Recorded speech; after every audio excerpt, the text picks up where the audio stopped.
আসসালামু আলাইকুম। আশা করি সবাই ভালো আছেন। আজকের ক্লাসে আমরা শিখব যে একটি টপিকে আমরা যখন এসে লিখব, এসে জিনিসটা কিভাবে লিখব।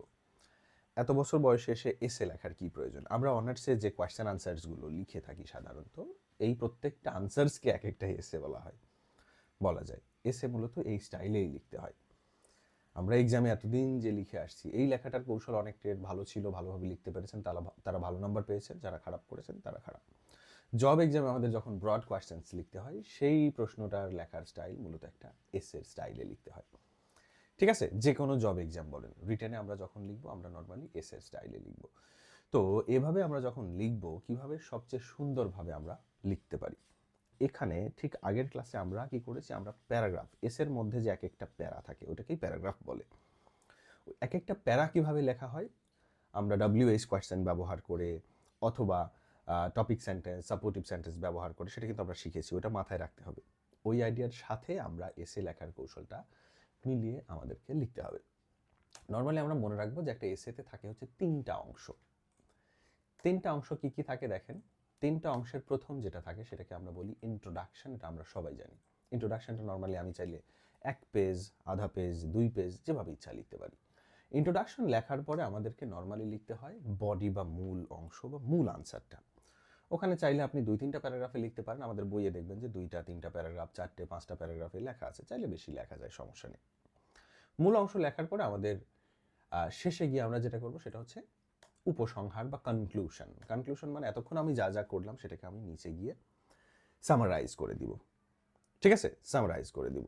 এই সামারাইজ করে দেওয়ার ক্ষেত্রে আমরা যে যে কাজটা করতে পারি, সামারাইজ করার সময় এতক্ষণ যা করলাম পুরোটাকে সংক্ষেপে এক কথায় লিখবো, অথবা এতক্ষণ যা যা করলাম সেটাকে একটু ওভারভিউ করার পাশাপাশি আমরা একটা নৈতিক মন্তব্য টাইপ করতে পারি। নৈতিক মন্তব্য কি, যে এই কাজটা করলে ভালো হয়। আমরা এক্সাম্পল নিচে দেখব, সরাসরি এক্সাম্পল।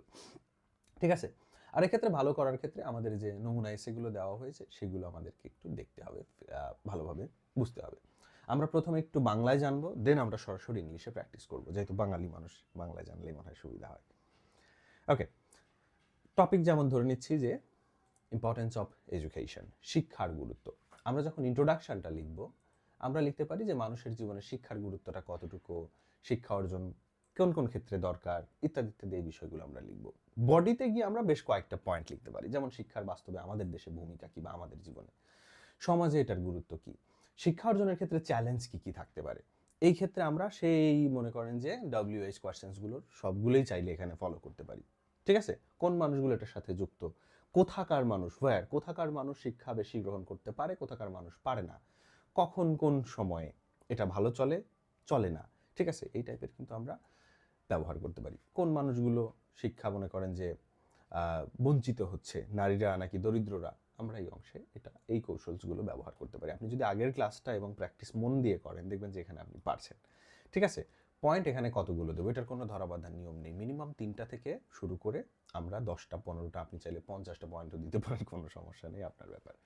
কনক্লুশনে গিয়ে আমরা কি করব, আমরা এই যে একটা নৈতিক টাইপের, যে সবাইকে সুশিক্ষা দেওয়ার দায়িত্ব হচ্ছে আমাদের, যেহেতু এটা একটা ভালো জিনিস, এরকম একটা আমরা একটা কি করতে পারি, আমরা একটা নৈতিক টাইপ কথাবার্তা বলে কমপ্লিট করে দিব। এবারে ইংলিশ এক্সাম্পলে যদি আমরা চলে আসি, আমরা যদি একটা টপিক নিয়ে লিখি, খুবই সহজ টপিক দিয়ে আমরা শুরু করি, আস্তে আস্তে কঠিনে চলে যাব। মাই এইম ইন লাইফ নিয়ে যদি আমি লিখি, যে আমার জীবনের হচ্ছে লক্ষ্য কি, গোল কি, ইন্ট্রোডাকশনে আমরা কি লিখব, যে জীবনের লক্ষ্য জিনিসটা আসলে কি, বা প্রত্যেকের জীবনের লক্ষ্য থাকা কেন জরুরি, ইত্যাদিতে একটা বেসিক কিছু জিনিস। ঠিক আছে, আপনি বড় হয়ে কি হতে চান, সংক্ষেপে মূল কথা আমি নিচে তো বিশাল করে ব্যাখ্যা করব, ওই পুরো কথাটাকে আমি এক কথা বা 2 কথায় বলে দিলে সেটাই ইন্ট্রোডাকশন। এখানে আমি ছোট করে এক্সাম্পল দিয়েছি, আপনি চাইলে আরও বড় দিতে পারেন।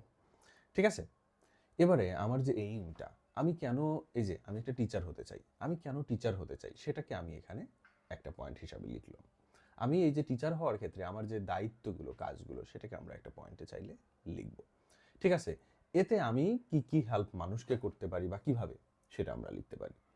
এবং এই প্রত্যেকটা প্যারা লেখার সময় আমরা চাইলে, যেমন ধরেন আমি সিম্পল একটা প্যারা, আমি কেন হচ্ছে এটা চুজ করলাম, যে আমি বড় হয়ে টিচার হব। এই প্যারাটা লেখার সময় দেখেন, প্রথমে একটা লাইন তো লিখলাম যে এই কারণ ছিল আমার। এখানে আমি কি আমাদের ডাব্লিউএইচ সেই ফর্মুলাটা বা কোয়েশ্চেন ফর্মুলাটা কি ব্যবহার করতে পারি? হ্যাঁ, কোন কোন মানুষগুলোকে আমি হেল্প করতে পারবো, কোথাকার মানুষগুলোকে আমি হেল্প করতে পারবো, কিভাবে কিভাবে হেল্প করতে পারবো। কিভাবে আমার এই পেশাটা তাদের হেল্প করা যায়, ঠিক আছে? কোন অংশের মানুষ, কোথায়, কখন, এইগুলো দিয়ে কিন্তু আমরা লিখলে আমাদের এই এক একটা প্যারা বড় হয়ে যাবে। সেম কিভাবে আমি অ্যাচিভ করব, কোন অংশের কিভাবে কোন কোন মানুষগুলো, ঠিক আছে, কোথায়, কখন, কতটুকু সময় দেবো আমার পড়াশোনার ক্ষেত্রে বা কি, আমরা চাইলে WH কোয়েশ্চেন ব্যবহার করে আমরা প্রত্যেকটা প্যারাকেই বড় করে করে লিখতে পারি এবং শেষে গিয়ে আমরা কনক্লুশন করে দেবো। কনক্লুশন যেহেতু ব্যক্তিগত প্যারাগ্রাফ, আমরা চাইলে নৈতিক লাইন দিতেও পারি, নাও দিতে পারি, হবে। এবারে আপনাদের জন্য আমার পরামর্শ থাকবে, আমি এখানে বেশ কিছু এক্সাম্পলস দিয়েছি, আপনি এক্সাম্পলগুলো পড়বেন। একটা টপিক ভালো করে লেখার জন্য আমি 2বার 1বার পড়বো, পড়ে নিজের মতো করে লিখবো। আমার যদি ভুল হয় সেটাকে আমি কি করবো, আমি নেক্সট, আপনি তো আমাদেরকে খাতা জমা দিবেন, আমি সেখানে দাগায় দিচ্ছি বা আমাদের যে কোনো টিচার, যদি কোথাও ভুল হয় সেটা আপনি নেক্সট দিন যখন লিখবেন আপনি সেটাকে সমাধান করে লেখার চেষ্টা করবেন, ঠিক আছে? তো এভাবে আপনাকে মিনিমাম বেশ কয়েকটি করে টপিক প্র্যাকটিস করতে হবে বাসায়, তাহলে দেখবেন যে আপনার এই লেখার ভুলগুলো কমে যাচ্ছে এবং আপনি অনায়াসে লিখতে পারছেন। শেষের দিকে গিয়ে যেটা করবেন, এরকম একটা টপিক সিলেক্ট করবেন, যে কোনো একটা টপিক সিলেক্ট করে ইন্ট্রোডাকশন কি লিখবো, তারপরের পয়েন্টসগুলো কি করবো, কোনোটাই বই বা কোনো কিছু না দেখে নিজের মতো করে জাস্ট লেখার চেষ্টা করেন, দেখেন পারেন কিনা, লেখার কোয়ালিটি কীরকম হয়, কতটুকু ভালো হয় সেটা আপনি নিজেই দেখতে পারবেন, আমরাও দেখতে পারবো। এই ছিল হচ্ছে আমাদের আজকের ক্লাস। আমরা নেক্সট ক্লাসে হচ্ছে অন্য টপিকে চলে যেতে পারি অথবা আমরা আরও কিছু প্র্যাকটিস শিখতে পারি। আল্লাহ হাফিজ।